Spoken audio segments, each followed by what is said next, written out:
Hi, my name is Crystal, and I am going to show you how I make labels for my food business.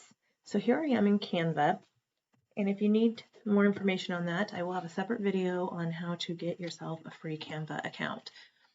So you can kind of see on the screen, I've got many different social media designs and whatnot, but we're just going to skip that for a minute. The size of label I want to do can be done, and I'm going to look at one that I've already done.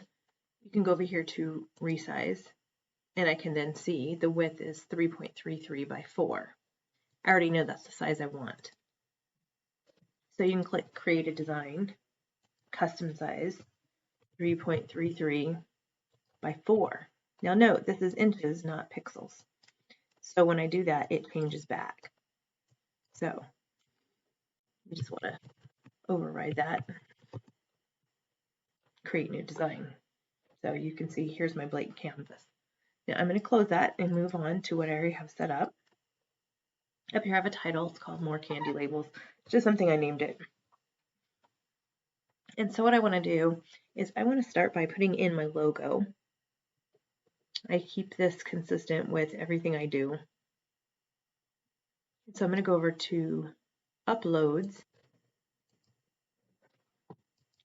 here, and I have already uploaded my logo. And I can literally just drag and drop that. So that's the first thing. And what I'm going to be working on is honey taffy labels. So I like my logo to stand out. I like my company to be well branded and recognizable to people when they see it and know what quality to expect. So I like to put everything on the front. You can do separate labels for front and back if you so choose, but this size works great to get the ingredients in and everything. So I like this honeycomb look. So the first thing I want to do is go over here to Elements. Now you can type in the search honeycomb. You get all kinds of fun options. And I actually am going to go with this. So I click on it and it goes right to my screen. Now you can drag this to the edge. I can enlarge it. And then I put my mouse over this and I can actually shrink it down this way. And I will tinker with this as I go through the design of the project. I always have this go all the way to the edge. And the next thing I need is a title. Now I already know I used this font here called Camo Dirt, but I'm going to show you how I put it there. So I go here to text, I click on text, and there's usually 3 shortcuts here. I like to pick the larger one. And I'm going to type honey taffy. Now that is not the look I want, so I can go over here. Now I can click on any one of these just to get different looks. Since I know I want camo, I'm going to click that. Now as you see, this is stacked. So I can put my mouse right over here and do this. Kind of center it how I want. Another cool feature, if you see here, I'm going to go down here and click on it and click on effects. I'm using something called splice, and there's some different settings. So I've got 50 on thickness, and that is on the outer edge, 50 on the offset, and 45, negative 45 on the direction. So we're going to show you how to do that. So the first thing I want to do is decide on the font size, and it looks like I've got 46.9. I can come over here. That's one way to get it. I want these to be closer together. So I click this here, and I want the line spacing to be moved up. So you can see how that's moving in. I want it to be on splice. Pick the color I so choose. So you can see that now has the same look. Spacing's a little different, and you can play with that depending upon how you like it to look. coming back over here with this line spacing. You can have it further apart. Okay, so I've got that in there. Now, it needs a little personality, so I need to find a B. I'm going to go back over to Elements, and I'm going to type in B. Now, you can play around. Maybe you like this little guy. Maybe you like this little guy. And over here it says Magic Recommendations. You have all kinds of options there that look similar to what you're using. And as you see, scrolling down, there's just hundreds of options. Now, if you're in the free version, this might have less options, but I guarantee you'll find something you like. So if I click See All, now it's going to bring up all these little cartoon guys. So if you like something there, you can by all means pick those. So I oftentimes will drag these guys around, positioning them. So you can also make this guy bigger by grabbing the corner and dragging. This one's cute too. I'm going to go ahead and delete him by clicking on him and hitting my delete button on my keyboard. Now I want the same B. So what I did was I did Control-C, copy, and then Control-V to paste him there. Another option would be just to hit the same B again. So I can go over here to, when I click on Elements again, Recently Used. There he is again. Now I want him to face the other direction. So you come over here to flip horizontal. Boom, there you go. So now I've got my little bee guy there. And you can play around with his size and his positioning and whatever you like. I'm going to shrink this down just a little bit and make the bee a little bigger. See? Now, the next thing I need to do is I want to make sure that if people have this package in hand, that they have a way to reach me. So I'm going to put my contact information in here. And this font that I used here was called Brought, but there's so many different fonts. So again, I'm going to come over here to text, and I'm going to click subheading. And I'm going to type in, I'm going to have my website and my phone number. Now this can vary for you, however you want to be reached. So I'm going to type order.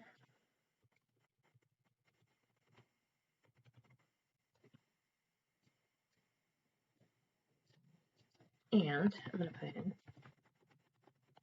my website. Now, obviously that doesn't fit. I'm going to shrink it down. And I also want it to be bold. So I'm going to come up here, select bold. Now this font might be too small. Depends on how you want it to look. You can do all caps.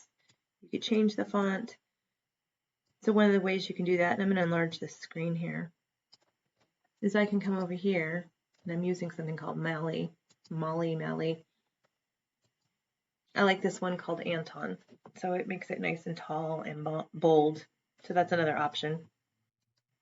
Calistoga. You can match the font that you have as well. That's also camo. I think that's a little harder to read. Glacial Indifference. So you have many, many options. So I'm just going to go with this one. And again, I can come over here to Effects, and I can click this. And how I get that to change is I'm going to select the outer, which I want to be dark red, and the inside automatically defaults to a lighter color. I actually want that to be different. So I come down here. This is different than the outer edge. This is the filling. So you can click on it and you can play around with different color options. So I think I'll go with that. But I want it to stand out more. So here's another thing I can do. Go back to Effects. See this where it says thickness? I can actually make the outer edge thicker. I can change it to black and go back to the burgundy red. Any of that. And if you lose your spot, you just click on it again and go back to effects. Offset. Now this actually is if you want the color in the middle to be a little offset and not necessarily inside the lines. It gives a little personality. For stuff like this, I tend to keep it pretty straightforward, no offset, so that it doesn't look blurry when someone's trying to read it. But let's just say that I did do the offset, and I've kind of got it here. You can see it's outside the lines. This direction changes where you see that offset. So again, it kind of creates like a shadow. But I'm going to go back over to offset, and you see it centers right back up. Therefore, the direction does no longer matters. Okay, so down here at the bottom, you can see you can enlarge what you're looking at. I'm going to shrink that back down a little bit. Now I want this font to come to the very, very edges. So you take this, and I've made it just a little too big there. So you have some options. The fun thing, and this thing always, like, that bubble gets in the way. But you can play with this until you get it to the way you want it. So there you have it. I like that to be right there. Next, I have to include the ingredients for my packaging. I'm actually going to just copy from this one. So all I'm doing is selecting it and hitting Control C and then Control V. You can also right click on your mouse and do copy paste like this, copy. And again, it gives you the shortcut right there, Control C, and paste, Control V. So the ingredients in this type of business is, of course, very, very crucial, especially allergens. So how I would have pulled these ingredients is right off the package and type them in. Sometimes ingredients can be long. Another way you can do it is, for example, this is Taffy Town. Is I can just go to Taffy Town's website and do a search on the taffy flavor. I already know this is exactly what I bought, so I know this is safe for me to do, but do note that oftentimes ingredients can be changed in different batches in different locations in different manufacturing facilities, so always double check the package. So right here, as I scroll down, you can see here's the ingredients. Now I want you to note one of the top allergens are eggs and milk. Those are some of the top allergens. And if you have a food business, you probably already know what those are from taking your training. So you can label this, always follow, obviously, the rules for your state and food laws. Some might say allergens. This one says contained. Either one works.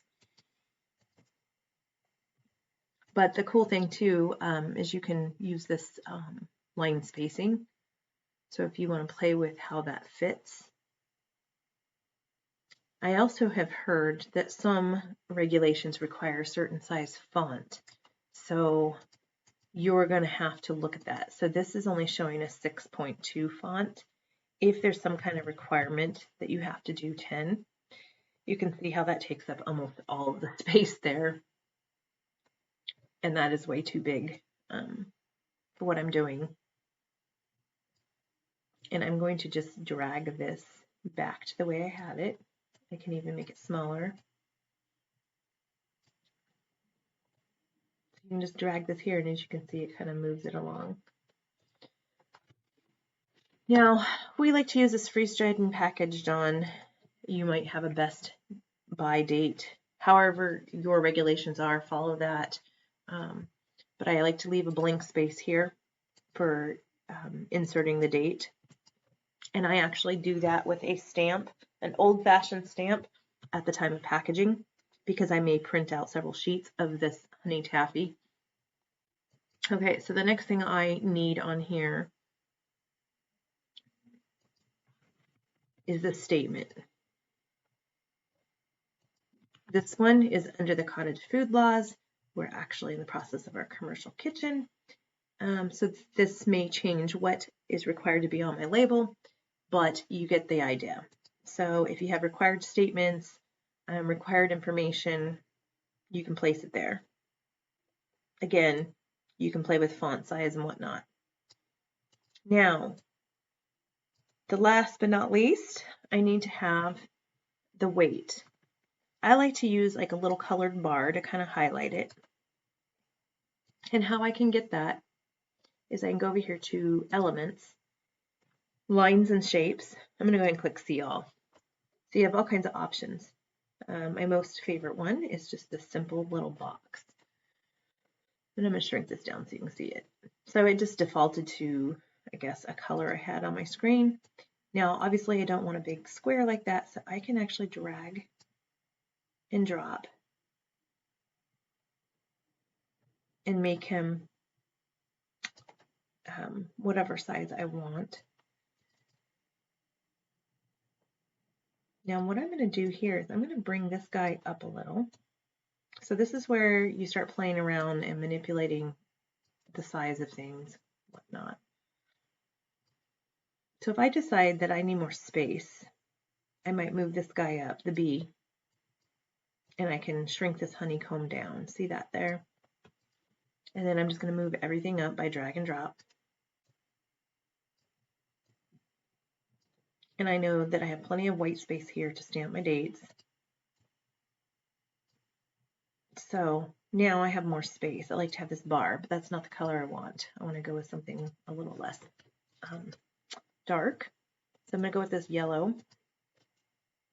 And what I need to do is go back over here to text and click in some font. Now this is gigantic, but let me put in net weight. I'm going to drag this so you can see it down here. So the way I have this one is net weight in ounces. I know some require grams. Again, stick to what your rules are. So we're just going to say this is 1.5 ounce. Sounds very light, but if you're familiar with freeze-dried foods, they are super light. So I'm going to put that at the bottom. And I actually don't need him to be that big, so I'm going to shrink him down a little. And I like to center it, and that line there shows you it's centered. And then I'm going to bring him down a little. With that said, I might be able to enlarge this font a little by actually scooting that over and doing that. See how that just made him bigger. Then you have to, again, play around with how it looks to you. There you have it. There is a label. And I like to title it because when I'm doing a search later, I'm going to say Honey Taffy by Taffy Town. Perhaps you have more than one brand. This will help you. Now, all I have to do is click Share, Download. Now watch this. This is a little tricky here. You have file types. They're suggesting PNG, JPG. Those are both good.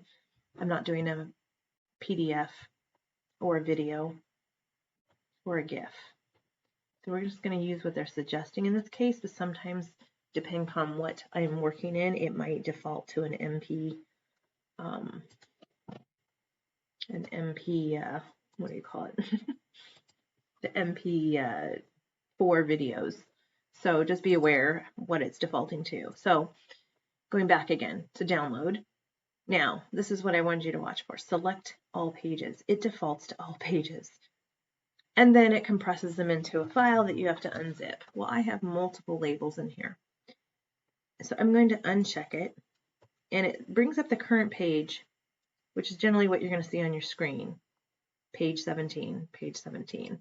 But if you're maybe halfway between two, it might default to something else, but you can scroll down, same concept, and check the one you want. Click Done, Confirm, Download.